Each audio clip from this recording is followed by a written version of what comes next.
BTR election খুব ভালো BTR election আমি 40টাতেই ভাৰতীয় জনতা পাৰ্টিয়ে খেলাৰ কথা চিন্তা কৰিছো মুখ্যমন্ত্ৰী ডাঙৰীয়া এটা ঘোষণা কৰিছিল আগতে যে আমাৰ প্ৰমোদ বড়ো ডাঙৰীয়া যিটো সমষ্টিত খেলিব আৰু হাগ্ৰামা মহিলাই ডাঙৰীয়া যিটো সমষ্টিত খেলিব সেই দুটা সমষ্টিত আমি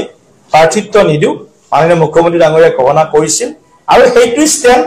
আজিৰ দিনলৈকে আছে বিজেপি অকলে নিৰ্বাচন খেলিব কিন্তু ৰাজনীতিত পথ পৰিৱৰ্তন হৈ থাকে মই আকৌ কম ৰাজনীতিৰ পৰিদৃশ্য সলনি হৈ থাকে যেনেকুৱা মানে দেশ হ'ব তেনেকুৱা বেশ ধৰিব লাগিব আমি হয় না এই পৰিস্থিতি চলিব সেই পৰিস্থিতি চাইহে আমি সিদ্ধান্ত ল'ম ধন্যবাদ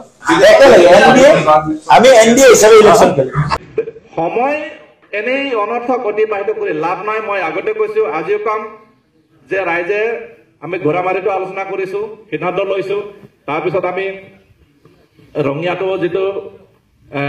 ইউবিপিৰ যে কনফাৰেন্স আছিলে তাতে আমি গৈছো চিফ মিনিষ্টাৰ আহিব বুলি তাৰপিছত আমি স্পিকাৰ সন্মানীয় আমাৰ বিশ্বজিৎ দৈমাৰী ছাৰক আমি লগ ধৰিছো তেখেতে আমাক গালি পাৰিছে মই কৈছো যে ছাৰ আমি এনেকে মই কৈছো যে ইফালে নহয় মামাৰ ঘৰ ইফালে নহয় পাকুৰি তল আমি মাজে মাজে মৰ আমিতো হেং হৈ আছো আমি হেং হৈ আছো তহঁতে হেঙে হৈ থাকিবি আৰু উঠাই কিবি বিটিআৰৰ লিডাৰ বিলাকে তহঁতে মনত নপৰে সিহঁতে তাত পাৱাৰ পালে ক্ষমতা পালে সিহঁতে এনজয় কৰি আছে তোৰ শোণিতপুৰ বিছনাত 2-4 লাখ বড়ো মানুহ তহঁতক কি মনত পৰিব তহঁতক মনত নপৰে তহঁতৰ কাম কোনে কৰি নিদিয়ে তহঁতে নিজে কিনাটো ল'ব লাগিব তহঁতে নিজে কাম কৰিব লাগিব তহঁতে নিজে আগবাঢ়ি আহিব লাগিব বিশ্বজিৎ ছাৰে আমাক স্পষ্টকে কৈছে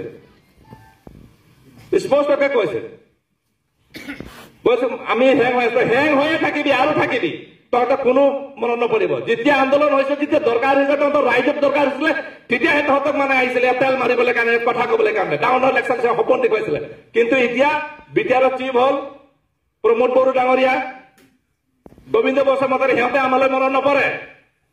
আৰু আমাৰ কাম কোনো কৰি নিদিয়ে সিহঁতৰ মুখলৈ চাই থাকিলে আমাৰ নহব আমি কাৰো মুখাপেক্ষী হৈ থাকিলে নহব আমাৰ সিদ্ধান্ত আমি ল'ব লাগিব আমাৰ জীয়াই থকাৰ ব্যৱস্থা আমি ল'ব লাগিব আমাৰ ভৱিষ্যত প্ৰজন্মক কেনেকৈ আমাৰ জাতিটোৰ ভাষা কলা সংস্কৃতিৰ এটা জাতি হিচাপে জীয়াই থকাৰ ব্যৱস্থা আমি কৰি যাব লাগিব কোনো আমাক কৰি নিদিয়ে গতিকে ৰাইজে স্পষ্ট হ'ব লাগে ৰাইজে স্পষ্ট সিদ্ধান্ত ল'ব লাগে আৰু ইয়াত কাল ক্ষেপণ কৰি সময় নষ্ট কৰি লাভ নাই যিটো চৰকাৰে ব্যৱস্থা দিছে আমাৰ সেইটো পকী ঘৰত থকাৰ আমাৰ কাজিয়া নাই কেঁচা ঘৰটোকে ধুনীয়াকে সজাই মেলি আমি ইয়াতে থকাৰ ব্যৱস্থা আৰম্ভ কৰিব লাগিব दिनै खोब दुखुनांथाव दिनै सनितपुर जिल्ला आरो बिश्वनाथ जिल्लानि रायजो राजाफ्रा जिहेतु आबुङै बिटिआरावबो हाबजोबनो मोनाखै आरो आद्रा थानाय जिবিলাক बर'फोर दङ हाबथावि जायगाफोर दं बिसोरबो बर' कसारि वेलफेयार अट'नमास काउन्सिलाव बिथांमोना थानो मोनाखै गतिके बे मोनसे दुखुनांथाव परिबेस दा बेखौ लानानै जों गोबां खेब रायलायबाय सोरखारजों आरो आसामनि गिबि मन्थ्रिजोंबो रायलायबाय आसामनि गिबि मन्थ्रिया जोंखौ खावलायदों जे जिखिनिया बिटिआराव हाबबाय हाबि माखासे गामिफोरखौ जाहाथे बर' कसारि वेलफेयार अट'नमास काउन्सिलाव सोनायनि बेबस्था मोनसे खालामनांगौ होननानै जोंखौ चिफ मिनिस्टारा जिहेतु बुंदों बेखायनो जों गोजा बे ओनसोलनि रायजो राजानि साननाय हनाय जितु सेन्टिमेन्ट बेयाव जाहाथे व्याघात जाया जाहाथे गाज्रि मोना बयबो बिनि सायाव खोब सिन्था सरसा खालामनानै जों मानगोनां बिटिआरनि चिफ जोंनि बर' कसारि वेलफेयार अट'नमास काउन्सिलनि मानगोनां चिफजों लोगोसे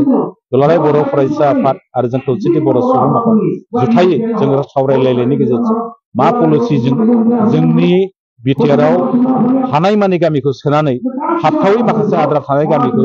बर' कसारि वेलफेयार अट'नमास काउन्सिलाव बोरै सोनो हागोन बेनि सायाव जों गोबां खेब रायलायदों आरो बिनि सायाव जों गासैबो आफादफोरखौ लानानै रायलायलायनायनि गेजेरजों जोङो मोनसे सिन्था खालामदों जे आद्रा थानाय जेब्लाक हाबथावथारि गामिफोर दङ बर' गामिफोर दङ गुबुन नांजाबि गामि दङ बेफोरखौ जाहाथे बर' कसारि वेलफेयार अट'नमासाव काउन्सिलाव सोनो हायो नामा जों बेनि थाखाय मोनसे सिन्था सरसा खालामदों सिन्था सरसा खालामदोंबाबो नैबे जायगानि मानसिफोरनि जेब्लाक साननाय हनाय जेब्लाक सेन्टिमेन्ट सोरबा जुदि बिटिआराव थाथारनो लुबैदोंबाबो थानाय बा बर' कसारि वेलफेयार अट'नमास काउन्सिलाव सोरबा थानो लुबैनो हागौ बेफोर सेन्टिमेन्टफोरखौ मान सन्मान होलायनानै बेनि गेजेरजों नैबे रायजो राजाफ्रा मा सिद्धांत लानो हायो मोनसे गरन्थआव फैनो हायो जों बेफोरखौ फोरमायनो थाखाय दिनै बे ओनसोलाव जों मोनसे मेल गायनो फैदों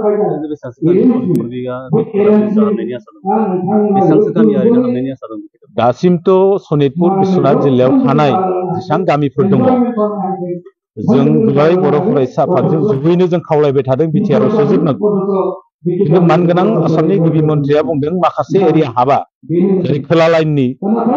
एरियाफ्रा हाबा दा आंनाव गोसोआव गैजोबा बेसेबां गामि जागोन हाबथावै गामिफोरखौ आं बुंजोबनो हायाखै मानोना जों बेनि सायाव जों दासिमबो हमवर्क खालामाखै गतिके जिल्ला आफादखौ आं खावलायगोन बेनि सायाव हमवर्क खालामनानै दा बेसेबांसो गामिया आइसोलेट जाना दं बे एरियाफोरनिफ्राय बेफोरखौ लानानै जों बोरैबा बर' कसारि वेलफेयार काउन्सिलाव सोनो हायो नामा बे सिन्था सरसाखौ जों खालामदों दा सोनो होनबाबो सोनो हाया मानोना 2020 मायथाइनि डिसेम्बर दानाव केबिनेटआ मोनसे सिद्धांत लानानै दोनदों